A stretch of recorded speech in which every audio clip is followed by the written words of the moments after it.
Exactly. Relates Yeah. to CP children as well. You know what I mean? Sure. Okay, what do you guys want to talk about? That's good. That's fine. Yeah.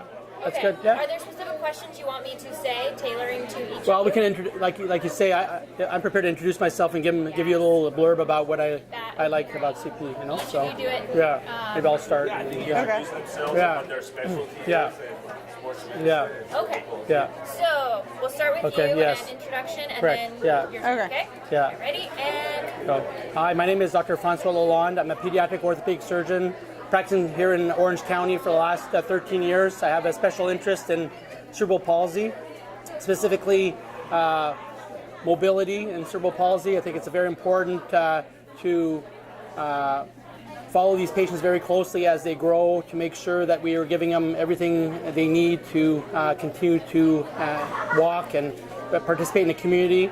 I have a special interest in hip surgery and hip conditions, and I'm proud to say that we have recently at Chalk Children's Hospital taken on an international program for hip surveillance where we monitor the hip x-rays every 6 to 12 months and kids with different levels of involvement in cerebral palsy to make sure that we don't miss any gradual dislocation of the hip. And if we do see that happen on x-ray, then we step in with soft tissue surgery or bone surgery to try and realign the hip joint to promote mobility in the future as a teenager. Hi, I'm Dr. Kelly Davis. I do primary care sports medicine in Orange County, and my special interest is more like movement and exercise as medicine. I see a lot of kids ranging from elementary school up through college for sport injuries, overuse, and fractures. Can you guys tell me a little bit about if you were trying to deal with cerebral palsy in a child, what some of your kind of takes on it would be? Because you are different kind of fields and practices. What are some of your go-to things that you think are really helpful for children to keep them moving and mobile? I think the parents, it starts with the parents. The parents are great advocates for their own children, and I'm very impressed by a lot of our parents here in Orange County, how involved and dedicated they are, and they tap into the various resources. I use my parents as resources for other parents, so I think that's a very powerful thing for our community. We're happy to have very good orthotists in Orange County that do a great job with bracing. That's part of it. I think physical therapists, there's different modalities. The hippotherapy program here in South County with the horse therapy is very good because it's a different way for the kids to interact with the environment and promote, their strength, and including the core. We have a good rapport with our physical therapists that allow these children to maximize their potential with the bracing, etc. Can you talk?